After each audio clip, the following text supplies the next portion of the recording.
Sveiki, sveiki!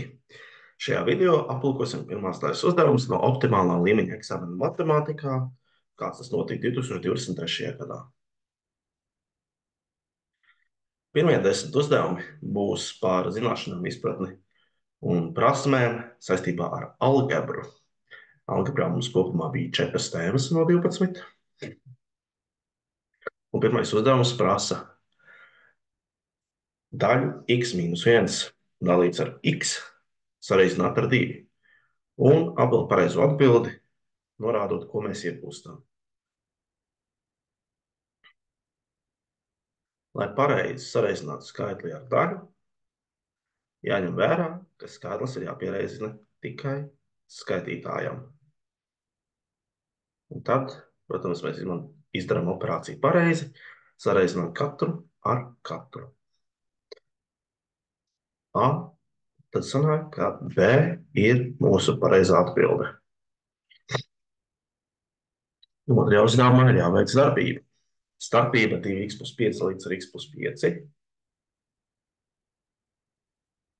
Dalīts ar x plus 2, es gribēju teikt. Mīnus x plus 1 dalīts ar x plus 2. Šis vēl ir gana vienkāršs gadījums, jo tiem ir vienādi saucēji. Bet šajā situācijā tik un tā pastāv risks neuzmanībai, jo ievērējam šo mīnus zīmi. Mīnus zīme attiecas uz visu skaitītāju.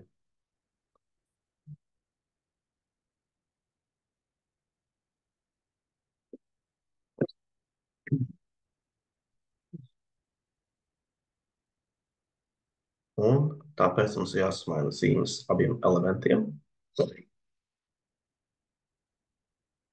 Un mēs iegūstam 2x mīnus x ir vienkārši x. Mums ir jāveic darbības ar līdzīgiem locekļiem. Un 5 mīnus 1 ir 4. Mēs iegūstam x plus 4 dalīts ar x plus 2. Līdzīgi kā iepriekš, B ir pareizā atbilde.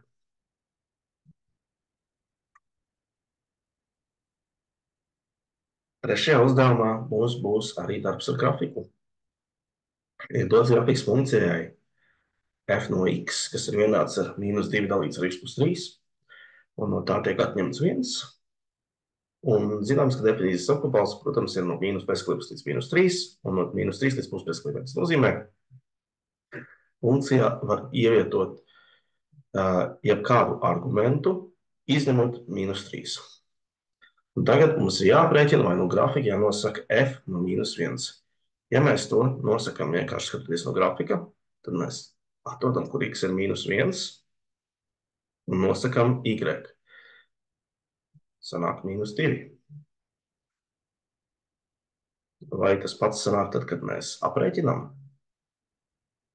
Pārbaudīsim. Tad mīnus 2 dalīts ar mīnus 1 plus 3. Mīnus 1. Veicam pareizi darbības secību. Vispirms mēs izpildām darbību, atsevišķi saucējā, tur sanāk 2. Tad mēs veicam dalīšanu, tas ir mīnus 1. Un mēs tik tiešām iegūstam mīnus 2. Nākamais punkts pienāksies, ja pareizi norādīsiet, kura ir vērtību kopa. Vērtību kopa nozīmē, kādas y vērtības ir sasniedzamas. Un izņēmums ir šī vērtība mīnus 1. Šī raustītā līnija, asimptotas tā saucamā, un tas norāda, ka mīnus 1 ir nesasniedzama vērtība. Un tāpēc mēs atpalkam to variantu, kurā mīnus 1 tiek izcelts kā vērtība, kuru nevar sasniegt. Aprēķini x, ja punkts izvērtība ir 5. Tas nozīmē f no x vietā ievietot 5. Tātad, ja mēs atrodam kādu x-u, tā nedaudz ieķerās,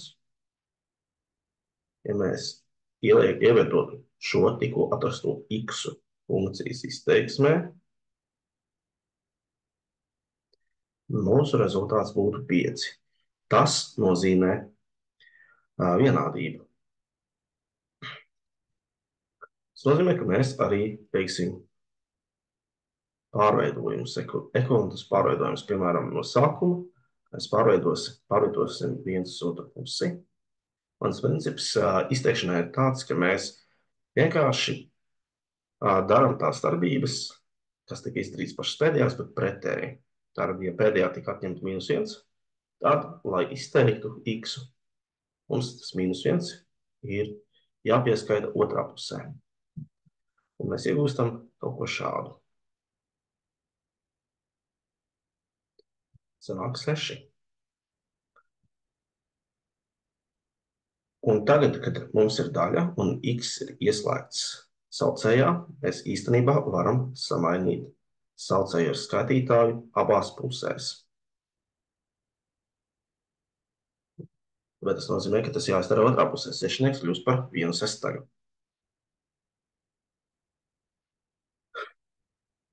Un tas nozīmē, lai izteiktu x plus 3, ir jāsareizina -2 ar šo 1/6. Kā rezultātā mēs iegūstam -2/6, jeb -1/3.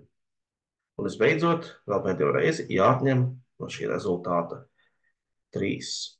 Līdzīgi kā mēs iepriekš darījām ar -1, tad ieskaitot arī -3 tagad tiek pārnests.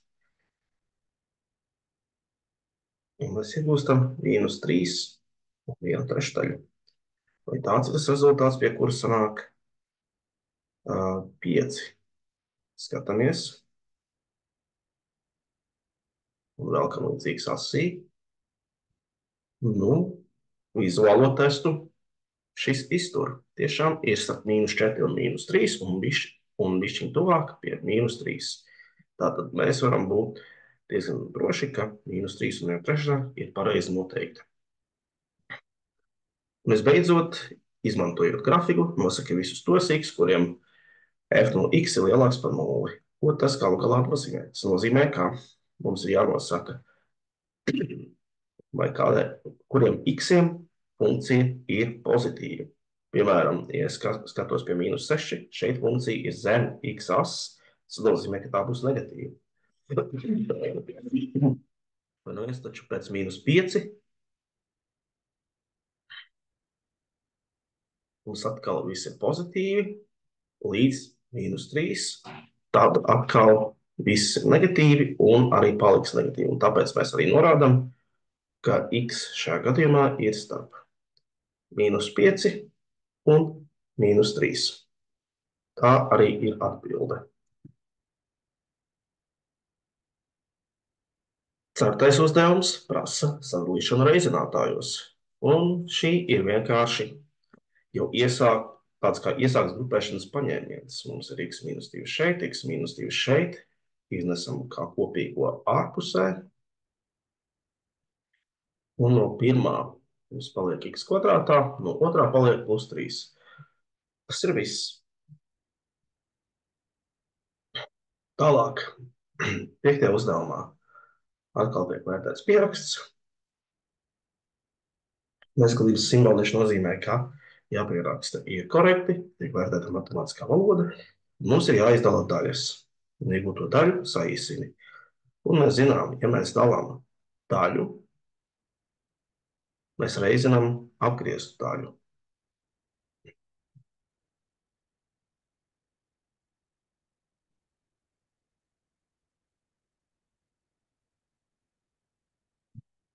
Un apvienojot tos vienas taisvītras, tas izskatās šādi.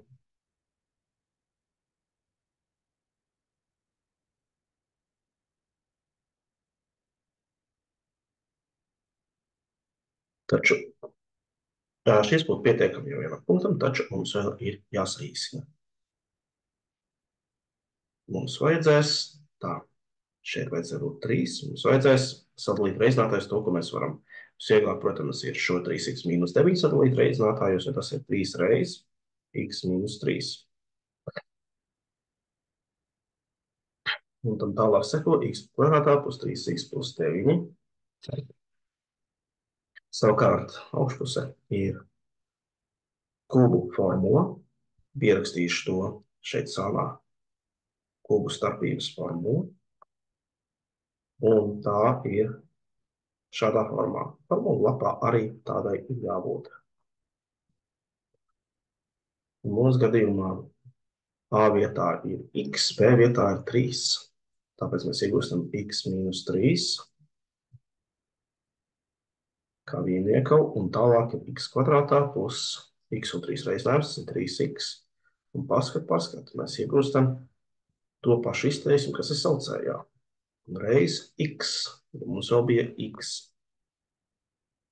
Tad jau mēs varam saīsināt vienādos reizinātājus. Atceramies, populāra kļūda ir saīsināt atsevišķus skatītājus, bet nē, mēs varam īsināt tikai reizinātājus. Vai nu kopīgos reizinātājus, vai arī izteiksmes, protams, ka izteiksmes mēs sadalām reizinātājus.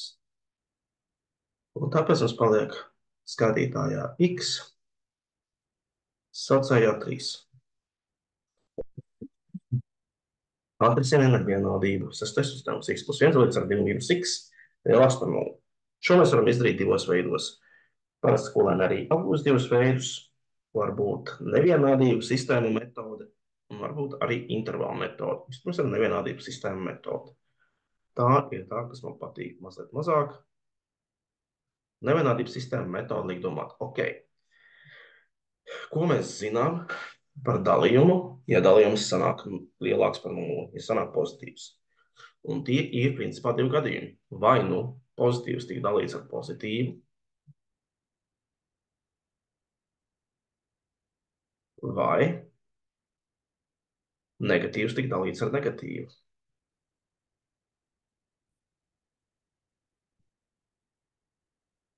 Pozitīvs. Un tas principā nozīmē, no pirmā mēs iegūstam secinājumu, ka x ir jābūt lielākam par mīnus 1, rakstīja mazākam, jābūt lielākam par mīnus 1.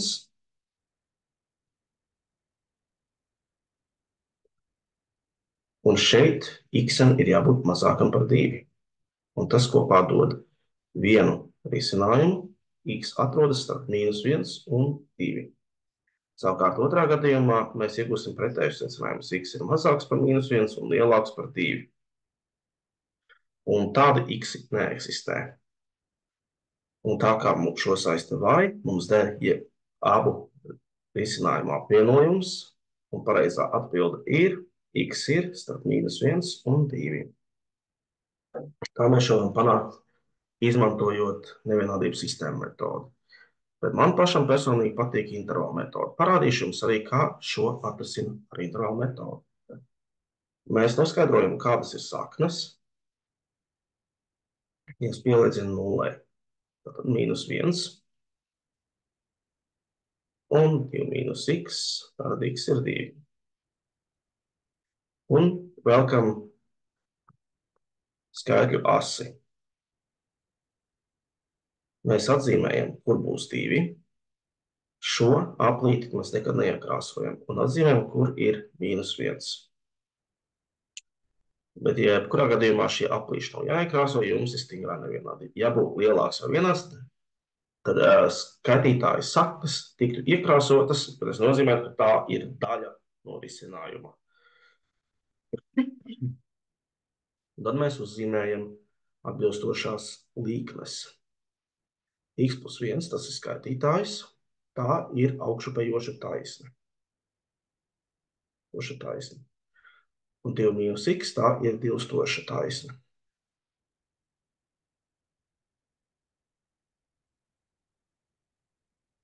Un tagad mēs izdarām secinājumus par 3 intervāliem, ko esam ieguvuši.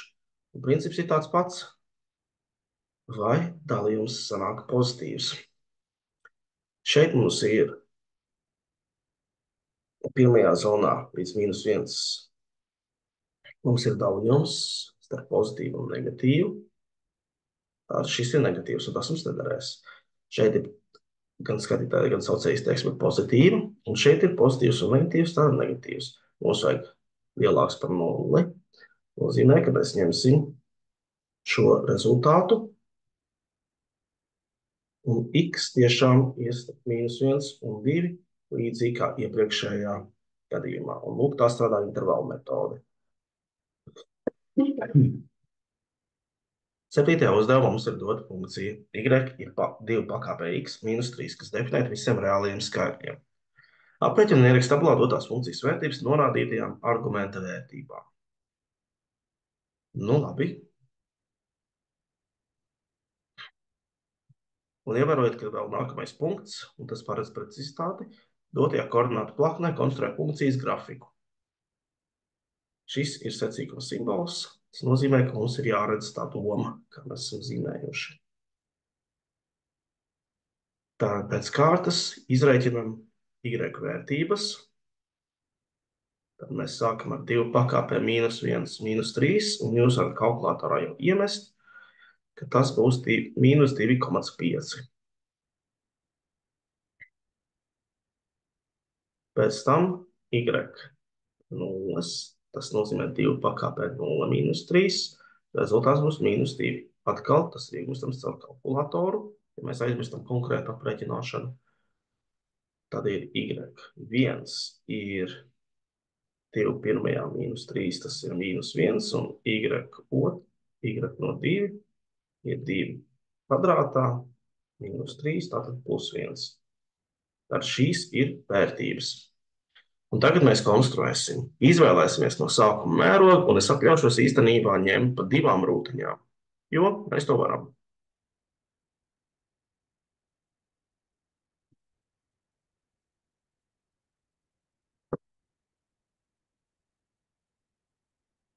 Tātad pie -1 mēs iegūstam -2,5. Ņemot pa 2 rūtiņām, man ir iespēja atlikt pusītes. Tad ir -2 pie 0, pie 1 ir -1, un pie 2 ir +1. Laiks savienot.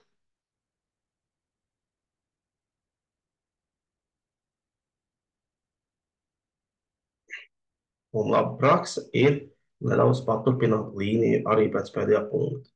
Izmantojot to, ko mēs zinām par ekspertu funkcijas īpašībām, un īpašības ir tādas, kā pie pozitīviem argumentiem. Šī funkcija augs, bet pie negatīviem tā tuvosies kādai konkrētai vērtībai. Parasti tā būtu 0, bet tā kā mums ir -3, tad šī vērtība tuvosies -3, to nekad nesasniedzot. Un tā mēs esam konstruējuši šo funkciju. Droši paliek nedroši. Pierakstam nosaukumu. Un 7.3 mums prasa funkcijas 0. Tas nozīmē, ka mums ir jānoskaidro, kādā gadījumā šis rezultāts būs 0. Kad y būs 0. Mēs redzam, ka tas ir kaut kas starp 1 un 2, bišķi tuvāk 2, bet mēģināsim to iegūt ar pārveidojumiem. Mēs nonākam pie kaut kā šāda, un problēma tagad ir x izteikšana. X šajā brīdī ir kāpinātājs, un kad mēs runājam par kāpinātāju, tas nozīmē, ka mums vajag logaritmu. Un logaritms arī jāsastāda pareizi. Divnieks, pie kā bija x, ir bāze, un bāzei ir paredzēta apakša, un rezultātam pakāpē ir paredzēta šī vieta, kas ir vienā augstumā ar log. Tad, un mēs to lasām kā logaritms, lai logaritms pie bāzes 2 no 3. Un C ir pareizā atbilde. Iesim tālāk. Sakni, kupsakne no ceturtajā pakāpē pārveidot par pakāpi, iegūst. Un šis ir pareizi jāskata formulu lapā. Formulu lapā mums ir šāda viena formula. N tās kārtas sakne no A pakāpē M ir A pakāpē M dalīts ar N. Mums vienkārši ir pareizi jāskata šis pārveidojums. Ja mums N vietā ir 3 un M vietā ir 4, tas nozīmē, ka tev vajadzētu būt 4 dalīts ar 3. Un tas mums ir A variantā redzams. 9. uzdevums. Ģeometriskā progresija. Mums ir 1/3, tad ir -2/3, tad ir 4/3, un tā tālāk, un tā tālāk. Ceturtais loceklis ir. Pirmkārt, mēs redzam, ka visu laiku mainās zīme. Tas nozīmē, ka nākamais nevarēs būt kaut kas pozitīvs. Nākamajam ir jābūt negatīviem. Un otrkārt, ģeometriskā progresija nozīmē reizinājumu. Tas nozīmē, ka visu laiku kaut kas tiek piereizināts. Un no 1 līdz -2 tiek piereizināts -2, tad uz -4 arī tiek piereizināts -2. Un vēlreiz pierēzinot -2, mēs iegūstam -8 dalīts ar 3. Un tā būs pareizā atbilde. 10. uzdevums atrisina vienādojumu. 3 pakāpē 2x plus 9 reiz 3 pakāpē 2x minus 1 ir 324. Es iesaku sākt ar pakāpju īpašībām, ja jūs redzat, ka ir viena pakāpe, kurā ir vairāk saskaitāmie vai tieši otrādi starpības, tad jūs varat izmantot kādu no šīm īpašībām. Savā pārveidojumā. Mūsu mērķis parasti eksponentu vienādojumos, šis ir eksponentu vienādojums, ir iegūt vienu pakāpi ar mūsu nezināmo vienādu ar kādu skaitli. Un mēs to panāksim, panākot vispirms, ka pakāpes ir vienas un tās pašas. Tas nozīmē 3 pakāpē 2x, tas nozīmē mums 3 pakāpē 2x minus 1 bija jāsadala, un tas iegūst saucēju 3. Un mēs redzam, ka mēs varam saīsināt. 9 dalās ar 3, tāpēc mums šeit ir 3. Tāpēc tagad joprojām 3 pakāpē 2x plus 3 reiz 3. 3 pakāpē 2x ir 324. Šo var tikt galā ar substitūcijas metodi, vienkārši aizstājot, bet es domāju, ka varam pēc tā iztikt. Vienkārši iznesam ārā kā kopīgu reizinātāju. 1 plus 3. Tātad, ja tur nekā nav, tad reizinātājs ir 1. Un šeit ir 3. 324. Un mēs zinām, ka 1 plus 3 būs 4, un tāpēc jau uzreiz varam pateikt, hei, mēs izdalīsim ar 4. Un 324 izdalot ar 4, ja mums kalkulators ir pie rokas, jūs iegūstat 81. Es paturpināšu šeit. Un ir tas, ko es teicu, ka es ceru iegūt. Vienā pusē ir tikai pakāpe ar nezināmo, otrā pusē ir tikai skaitlis. Lai būtu pavisam tagad skaidrs, kas tālāk notiks. Es rakstīšu 81 kā 3 ar tiem pakāpēm, un tad mēs sakām, ja pakāpes ir vienāds un bāzes ir vienāds, tad kāpinātājiem ir jābūt vienādiem. 2x ir 4, x ir 2. Tas ir tas risinājums. Lūk, šī bija algebras daļa. Tagad 11. līdz 14. uzdevumā mums būs analītiskā ģeometrija. Sāksim ar visiem mīļajiem vektoriem. Mums koordinātu plaknē ir doti vektori DE, kas ir vienāds ar U, FE, kas ir apzīmēts ar V, un DF, kur apzīmējums ir C. Un jānosaka, kura no vienādībām ir pareiza. Šīs visas vienādības mums sasaista ar V, tāpēc mēs varam vienkārši skatīties uz V. Un V ir atspoguļojums kā no F nonāk līdz E. Un mums ir jāizdomā, kā no F nokļūt līdz E, ejot pa vektoriem U un Z. Nu, tad vispirms mēs ejam līdz vektoram D, līdz punktam D no F. Un mēs ievaram, ka mēs esam gājuši pretēji Z virzienam, tāpēc šis ir vektors mīnus Z. Un pēc tam no D mēs ejam uz E, un mēs esam gājuši pa U virzienu, tāpēc tas ir pozitīvs U. Kopā tas būs U mīnus Z. Un vai šāds variants mums ir? Protams, pats pirmais piedāvātais. Nākamais. Vektora V koordinātas. Kā to noteikt?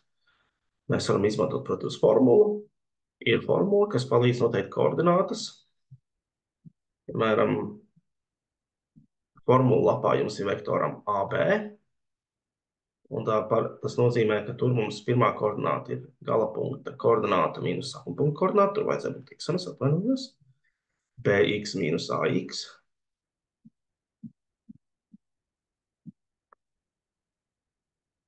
By mīnus AY. Ar gala punktu koordinātu mīnus sākuma punktu koordinātu. Un ja mums ir E un F, otrādi FE,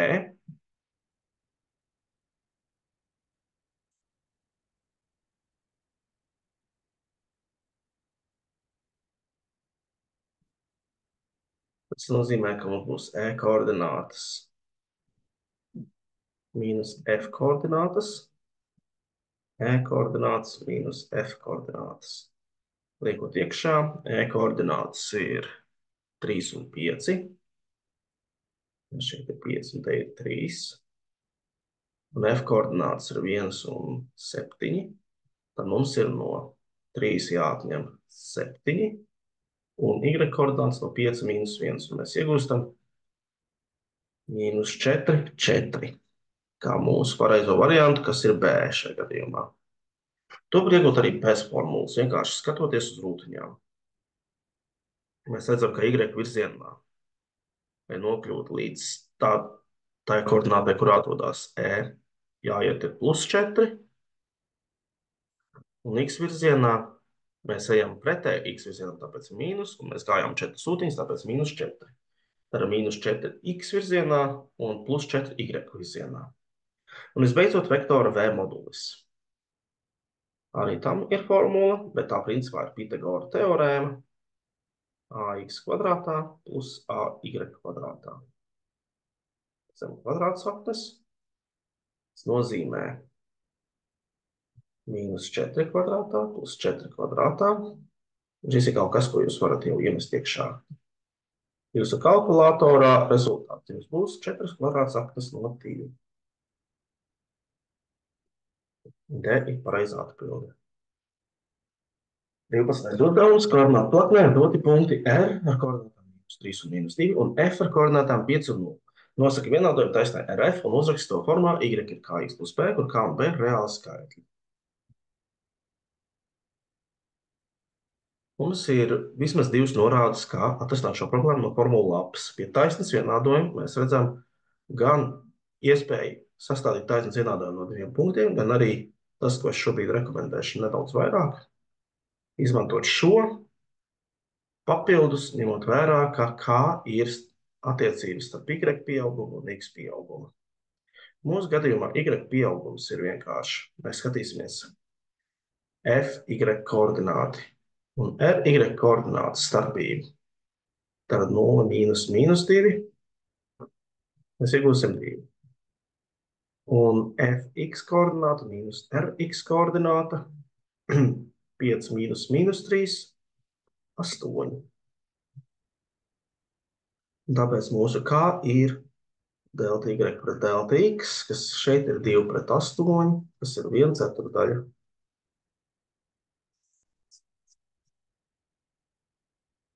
Tas nozīmē, ka Y ir 1/4 X plus nezināmais B. Kā noskaidrot B?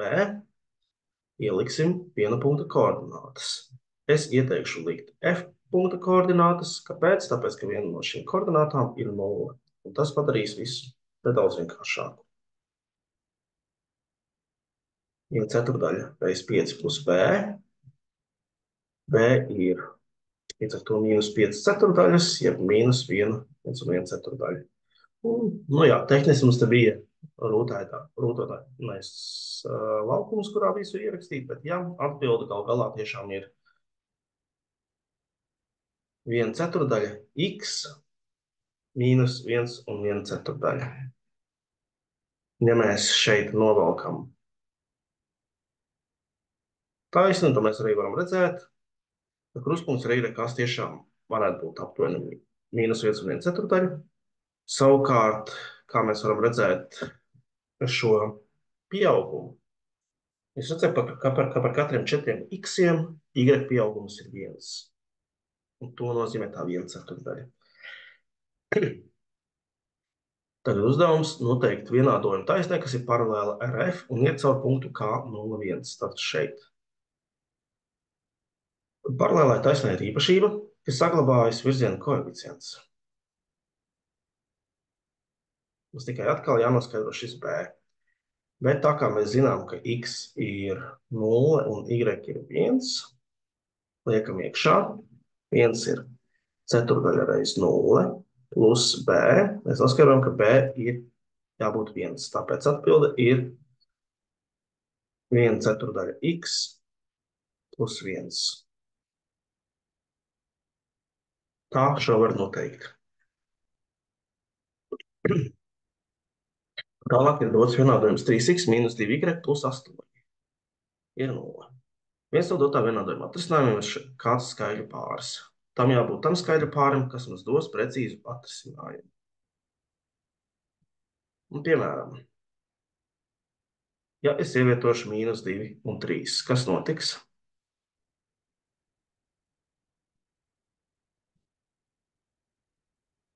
Tā -6, -6 plus 8, sanāk -4. Tas mums nedara. Savukārt, ja mēs liekam iekšā 0 un -4, mēs iegūstam 0 plus 8 plus 8 ir 16, arī nedara. Kas būs, ja mēs liksim iekšā 2 un 7?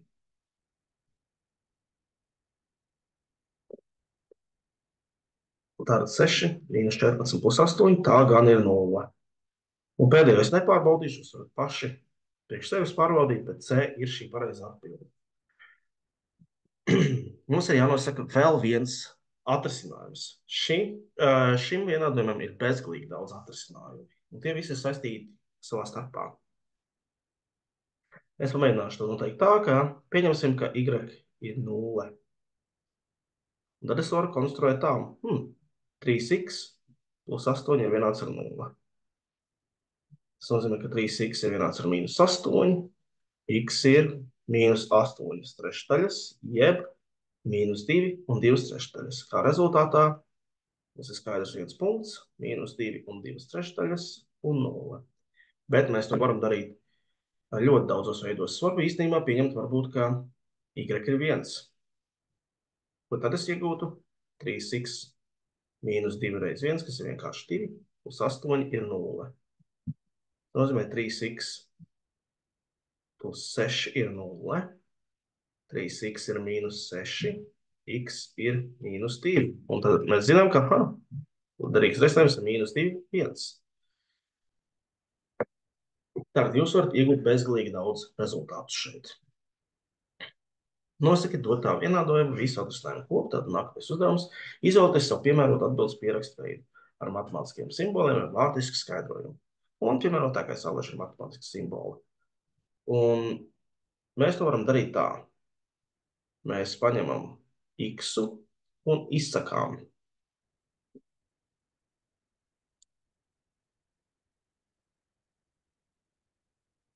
Tas nozīmē 3x ir vienāds ar 2y mīnus 8. Tas nozīmē, ka x ir 2y mīnus 8 dalīts ar 3. Un tad es varu teikt, ka atrisinājums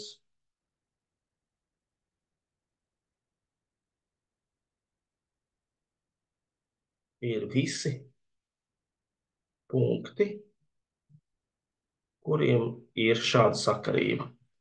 Otrā koordināta ir y, bet pirmā tiek noteikta kā 2y mīnus 8 dalīts ar 3. Tas ir principā tas pats, ko mēs darījām otrajā uzdevumā. Ja y ir 0, tad pēc šīs formulas mēs varam noteikt, ko mēs iegūsim. Ka mēs iegūsim mīnus 8 dalīts ar 3. Ja y ir 1, mēs iegūsim mīnus 2. Un mēs varam pateikt, ka x ir ka y ir reāls skaitlis. Tāds ir šis vienpunkts skaidrojums.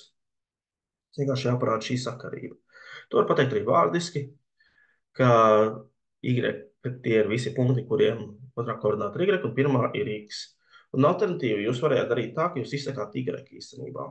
Ja, -2y ir -3x mīnus 8.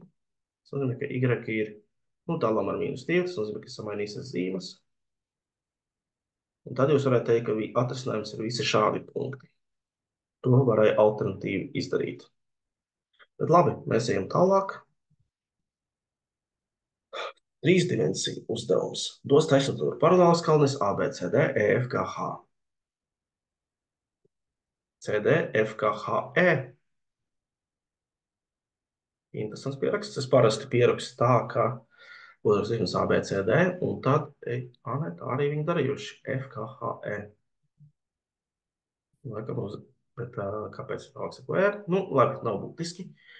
Kur A ir 0, 0, 0 un H ir 4, 5, 3. Nosaki attālumu no virsotnes G līdz skalnei EFAD. EFAD ir šī skalne, Un attālums un G punkta vienkārši ir attālums līdz kādam skaldnē piedarošam punktam, perpendikulārs attālums, tas ir līdz F. Un tas ir vienāds ar Y koordinātu. Y koordinātu mums ir 5. 5 vienības. Nosaki punkta G koordinātas. Mēs tikko noskaidrojam Y koordinātu 5. X koordināta. Tas Y X as virzienā nekustās, tāpēc X as koordināta ir 0. Un Z, ja tāpat kas F, tā ir 3. 3, 0, 5, 3 ir pareizā atbilde. Un tagad, visbeidzot, nosaka viduspunkta koordinātas diagonālas AH viduspunktam M. Viduspunkta koordinātas mums īstenībā ir ar formulu. Tā ir formula lapā iedota. Pieņemsim, ka mums ir AB, un viduspunkts būs aprēķināms ar šādām koordinātām. Jūs skaitīsiet kopā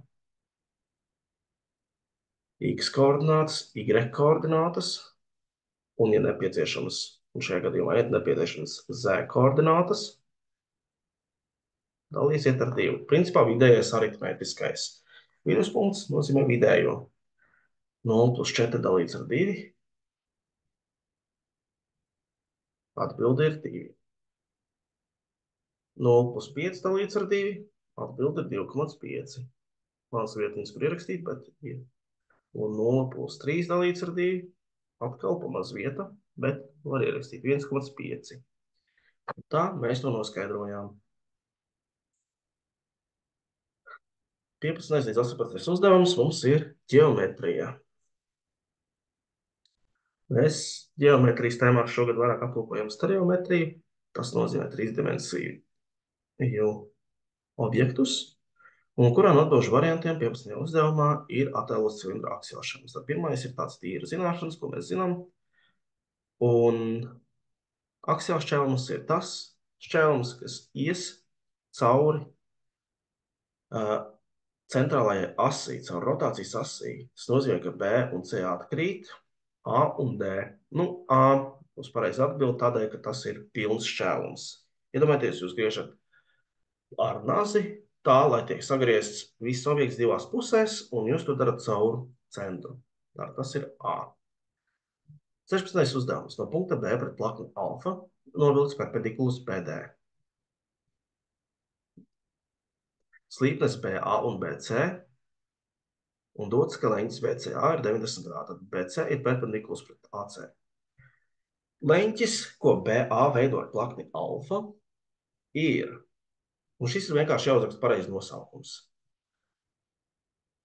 Un tas nozīmē, ka leņķis ir šīs, un tas mums savieno B, A un C. Tātad D ir pareizi atbilde BAC ar to punktu, pie kura ir leņķis, liekot viducī, tad BAC. Un 16,2 taisne AD neatrodas vienā plaknē ar kuru no citām taisnēm. BD atrodas gan, tas nozīmē, ka ir iespējams novilkt kopīgu plakni tiem. BD un AD atrodas vienā plaknē. Tad ir BC, un BC ir šķērsa taisne, tādēļ tā būs atbilde. BA un AD arī atrodas vienā plaknē, un AC ar AD arī atrodas vienā plaknē. Tā kā pati plaknē nav. BC ir vienīgā, jo šeit tās taisnes ir pilnībā šķērsas. Jūs varat redzēt, BC aiziet pilnīgi šķērs. Vēl viens tests, kā pateikt, vai taisnes atrodas vienā plaknē vai neatrodas, vai tām ir iespējams krustoties. Un jūs redzat, ka AD un BC nav iespējams krustoties. Un 16,3 arī ar pareizu secināšanu papildina doto zīmējumu un uzzīmē perpendikulu no punkta D pret taisni AC. Pamato, ka novilktais nogrieznis un taisni AC veido 90 grādu leņķi. Īstenībā ir tā, ka mums perpendikuls būs šeit DC, precīzi DC. Kāpēc? To pamato 3 perpendikulu teorēma. Un 3 perpendikulu teorēma jums pat ir ierakstīta formulu lapā, bet visbiežāk mēs to pamatojumu rakstam šādu. Tātad BD ir pirmais perpendikuls, tas ir pret alfu, un BC, kas ir mūsu slīpne, pret doto taisni AC, arī perpendikulāri. Un tādēļ mēs varam spriest, ka DC ir perpendikulārs AC pēc triju perpendikulu teorēmas. Atgādināšu, ka triju perpendikulu teorēma nozīmē, ka, ja mums slīpne ir perpendikulāri pret kādu plaknē piedarošu taisni un ir novilkts perpendikuls pret šo plakni, šajā gadījumā BD, principā, ja es savienošu šīs slīpnes krustpunktu ar iepriekš minēto taisni un to punktu, kurā satiekās perpendikuls ar plakni, tad tā arī būs perpendikulāra. Šī iegūtā jaunā taisna būs perpendikulāra pret iepriekš to taisni AC. 17. uzdevums, konkrēts aprēķina uzdevums, aprēķini konusa pilnas virsmas laukumu. Konusa veidols garums ir 61 cm. Vērtēs gan matemātiskās valodas lietojumu, gan arī pieraksts secīgumu. Visas konusa formulas atgādināšu. Mums vajadzēs pilnas virsmas laukumu. Pilnas virsmas laukums ir pamats plus sānu laukums. Pamata garums ir pamata laukums ir pi r kvadrātā, sānu virsmas laukums ir pi r l. Arī formula lapā atrodams. Mums vēl jāņem vērā, ka mums ir spēkā sakarība tieši konusā. Mums ir taisnleņķa trīsstūris, L ir veidula, un tā ir taisnleņķa trīsstūra hipotenūze, R ir radius, un H ir augstums, un tās abas ir katetes.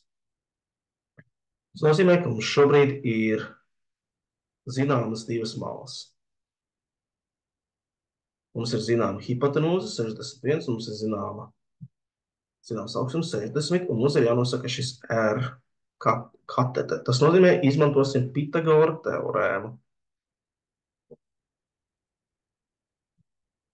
Tātad R kvadrātā ir 61 kvadrātā minus 60 kvadrātā, un tas nozīmē, ka R būs kvadrāts kaut kā šāda. Skatīsimies. Šeit es domāju, ka neizbēgami jāizmanto kalkulators. Rezultāts ir 11. 11 tie ir centimetri. Un tagad mēs varam sarēķināt visu, kas ir nepieciešams. Pamata laukums. Pi r kvadrātā, tad pi reiz 11 kvadrātā ir 121 pi.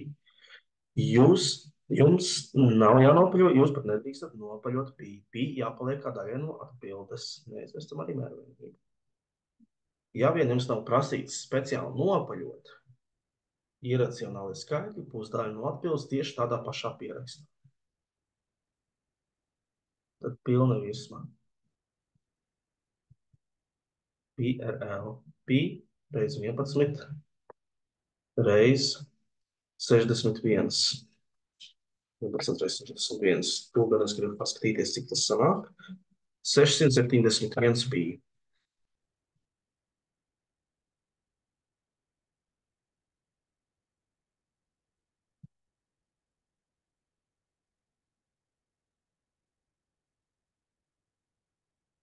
Un tā nebija pilna virsma, man atvainojos, tā bija sānu virsma.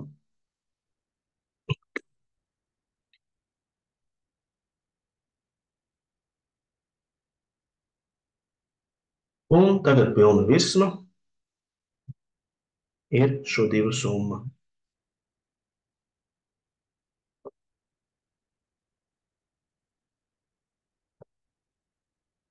Un rezultāts ir 792 pi kvadrātcentimetri.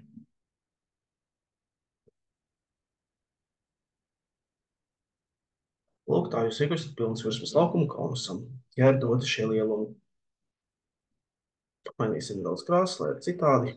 18. uzdevums mums ir dota regulāra trīsstūra prizma ABC A1, B1, C1, A1C ir 16 saknes no 3, 16 kvadrātsaknes no 3 garumā, centimetri. Kāpēc gan neizmantot šo zīmējumu, ja tas mums ir ierots? Un leņķis AA1C ir 60 grādi. Jāprēķina prizmas tilpums. Lai aprēķinātu prizmas tilpumu, mums vajag reizināt pamatu ar augstumu. Pamats ir iegūstams kā mala A kvadrātā, līdz kvadrātsakne no 3 dalīts ar 4. Tas ir pamata laukums. Ja mums ir regulārs trīsstūris. Ierakstīšu iekavās, tas ir regulāram trīsstūrim.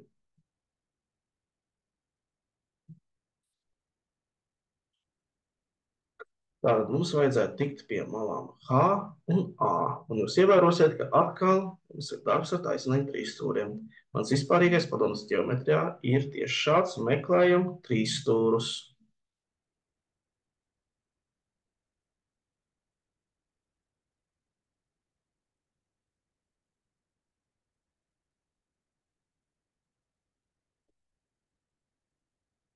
Tagad mums ir jānosaka katedras. Tātad taisnīgiem trīsstūrim, tie ir kā taisnīgiem trīsstūrim vispār super. Tātad A pret 16 kvadrātsakne no 3 ir sasaistāma leņķa 60 pēc sinus attiecības. Tas nozīmē, ka A dalīts ar 16 saknēm no 3 ir kvadrātsakne no 3 dalīts ar 2, pareizinām ar 16 kvadrātsaknēm no 3. A ir 16 saknes no 3, reiz sakne no 3 dalīts ar 2. Tas nozīmē 8 reiz 3, 16 reiz 2 ir 8, kvadrātsakne no 3 ir kvadrātsakne no 3 ir 3, sanāk 24. Atkal kaut kas tāds, ko varēja ievietot arī kalkulātorā. Savukārt H attiecībā pret 16 saknēm no 3. H ir piekatēta attiecībā pret 60 grādu leņķi. Tas nozīmē, ka mums ir kosinus 60 grādiem. Šoreiz darīšu citādi. 16 kvadrātsakne no 3 jau laicīgi pierēzināšu kosinusam. Es jau skatāšu stratēģiju, ko jūs jau arī darat. Un kosinus no 60 grādiem ir tieši viena puse, tāpēc 8 saknes no 3 centimetri. Tā mums vajadzēs vēl bišķi vietiņas. Tāpēc pamata laukumu mēs tagad noteiksim A kvadrātā, kvadrātsakne no 3 dalīts ar 4. Tas ir 24 kvadrātā, reiz kvadrātsakne no 3 dalīts ar 4. Un tam vajadzētu būt vienam 144 kvadrātsaknēm no 3 kvadrātcentimetriem. Un tagad tilpums ir 144 saknes no 3, reiz augstums 8 saknes no 3, un skatīsimies, ko mēs iegūstam. 3456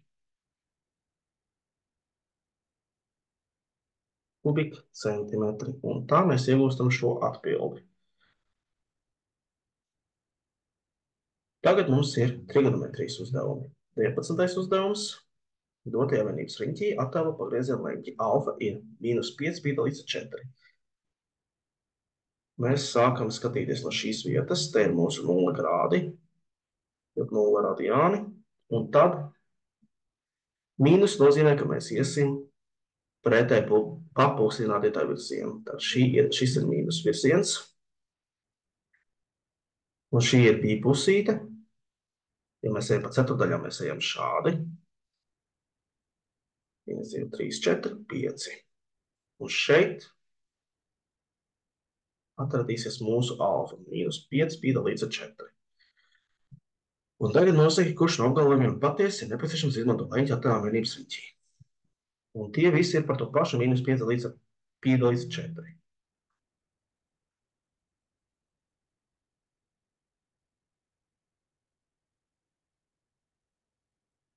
Mums ir kosinus ass un sinus ass. Un šis ir nulles punkts. Iedomājamies, tā mums ir parasti koordinātu ass, un ja mums šeit projekcija, šeit ir kosinusi, tad mēs iegūstam kaut ko negatīvu. Tas nozīmē, ka kosinusam ir jābūt negatīvam.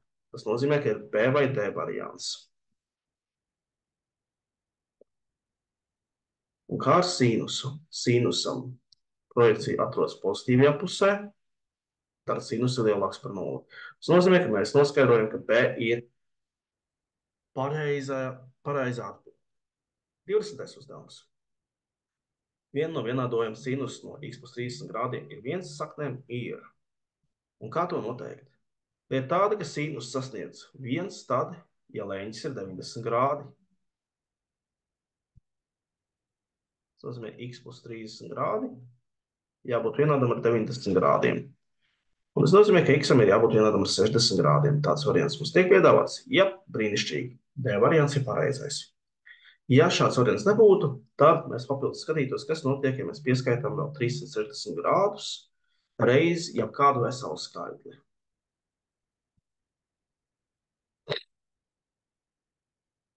Divdesmit pirmais jautājums.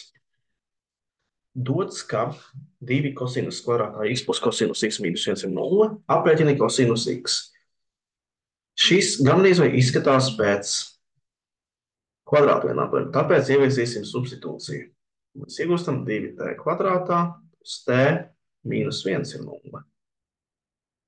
Varam izmantot kādas sev zināmas kvadrātu vienādojuma aprēķināšanas metodas, palikšu pie diskriminanta.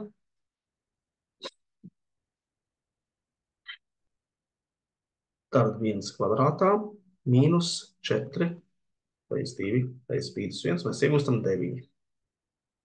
Pirmā sakne līdz ar to ir mīnus 1 plus kvadrāta sakne no 9, dalīts ar, un šeit esam uzmanīgi, 2 reiz 2, mīnus 1 plus 3 dalīts ar 4, sanāk 1 puse. Tas ir derīga kosinusa vērtība. Mums kosinusa vērtības var būt tikai no mīnus 1 līdz 1 ieskaitot.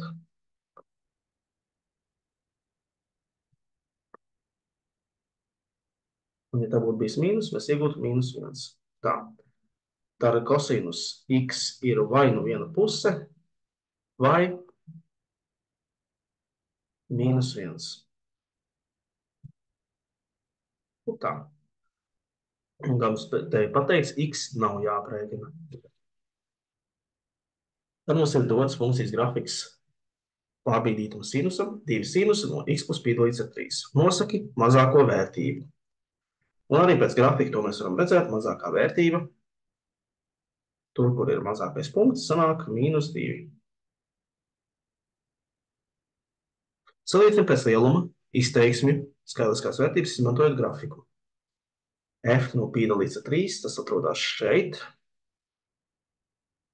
Un 4 piedalīts ar 3, tas ir šeit. Un mēs redzam, ka F no piedalīts ar 3 ir lielākais. Lielāka vērtība, tā atrodas augstāk. 22,3 uzzīmē funkciju G no x, kur mums ir vienkārši sinus no x plus piedalīts ar 3. Paskatāmies, kāda ir atšķirība no dotās funkcijas. Dotā funkcija ir 2 sinusi, šeit ir 1. Tas nozīmē, ka sinus būs ar 2 reiz mazākām vērtībām. Un tā mēs to arī uzzīmējam. Uzzīmējam pareizi. Mums te nav dots ierobežojums, kuru koordinātu plaknē. Tas jāiezīmē, ja būtu. Mēs arī zīmējam tikai līdz tām robežām. Lūk, šādi. Tas arī viss, kas jāizdara.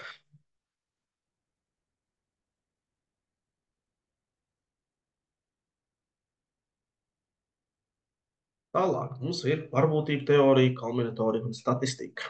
23. uzdevums ir tās klasisks kombinatorijas gadījums. Mums ir 4 ciparu skaitļi. Ciparu summa ir 35. Nosaka šī skaļa pierakstam izmantotos ciparus un to skaitu. Pamato, ka citu iespēju nav. Jā, šeit arī jāspiež racionāli. Piemēram, mēs zinām, ka lielākais cipars, kas var būt, ir 9. 9, 9, 9, 9. Ciparu summa ir 36.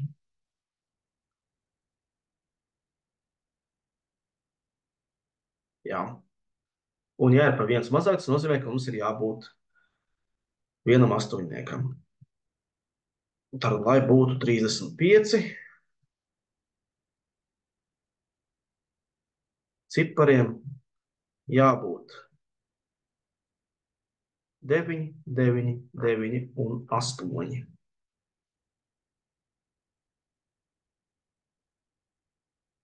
Un tas, laikam, arī pietiekami.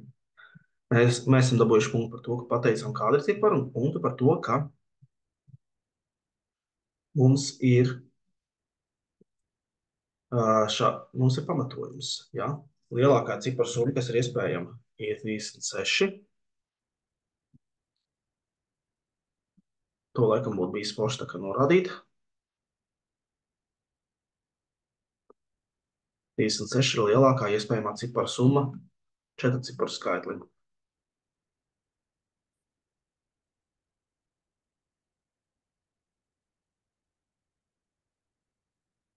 Un tas nozīmē, ka, ja mēs noņemam vienu nost, tad mums paliek tikai šāds variants, ka vienam ir jābūt astoņniekam. Tā ir lielākā iespējamā cipara summa 4 ciparu skaitlim. Un uzrakst visus šos 4 ciparu skaitļus. Tās ir visas dažādās secības. 9, 9, 9, 8, 9, 9, 8, 9, 9, 8, 9, 9 un 8, 9, 9, 9. Mums nav jāpamato, ka tās ir vienīgās 4 vai kā. Vienkārši uzrakstam, un viss, kas notiek, ir astoņnieks maina savu pozīciju. 24. uzdevums. Uzņēmums plāno pieņemt darbā jaunus darbiniekus, kuriem paredzēti vienādi amati. Zināms, ka no 17 kandidātiem tieši 8 ir ar augstāko izglītību. Jāaprēķina, cik dažādos veidos var izvēlēties 4 darbiniekus, lai tieši 3 no tiem būtu ar augstāko izglītību. Aha, tad ir gluži cits.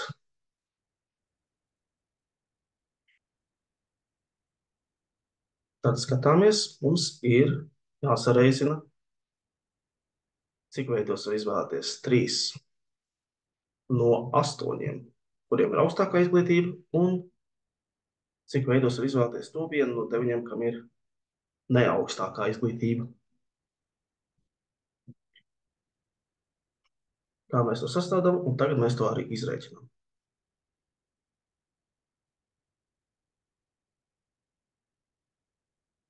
Šis būs 1, un šis būs 2. 8 faktoriāli mēs varam saīsināt. 1 faktoriāls tāpat būs 1. Un tad mums paliek 9 faktoriāli dalīts ar 5 faktoriāli un 3 faktoriāli. Kalkulātoram, ko mēs varam paprasīt, lai izreikinām.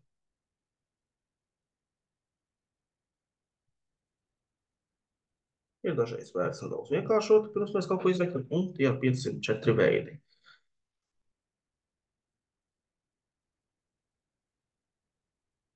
Tātad 25. uzdevums met 2 spēju kauliņus un nosaka uz augšējām skaldām uzmesto punktu summu, kurš no dotajiem notikumiem ir drošs notikums. Punktu summa ir lielāka nekā 14. Tas ir neiespējams notikums.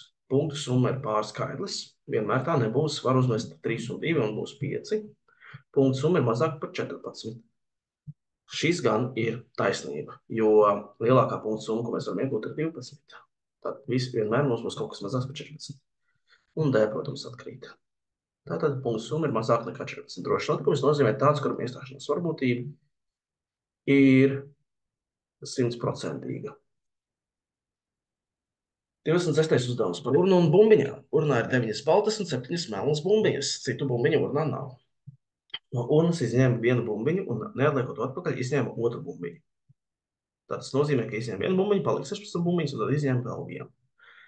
Aprēķina varbūtību, ka pirmā izņemtā bumbiņa ir balta. Atbildi pieraksti kā parasto daļu.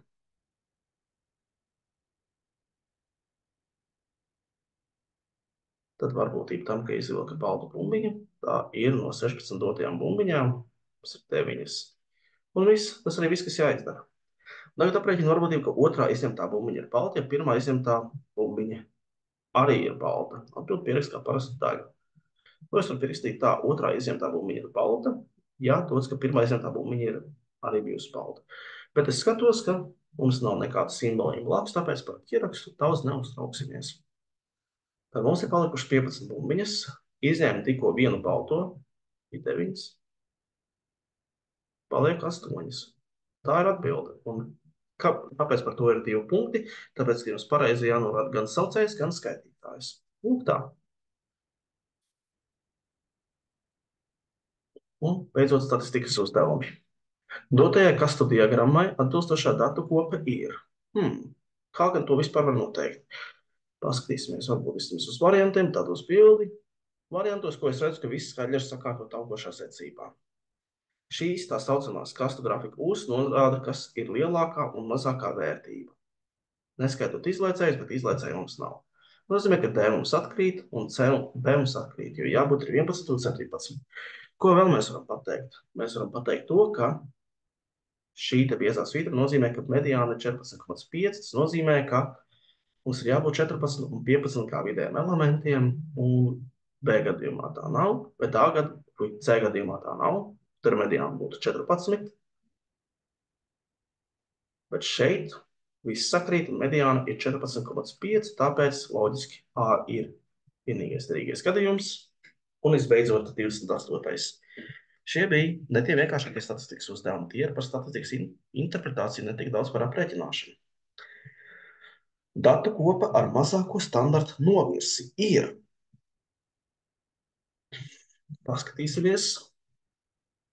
Daudziem gribās likt uz B, jo vismazāk atšķirās, vismazāk standarta novirsi. Nē, tas nozīmē, ka pazīmes vērtības ir vienādā biežumā. Tas nozīmē, ka tās būs diezgan izkliedētas. Jautājums ir, kam būs vismazākā izkliede?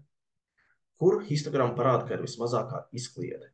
Vismazākā izkliede ir pie C, tas nozīmē, ka ir vairāk uz vidu un mazāk uz sāniem. Tā ir vismazākā izkliede.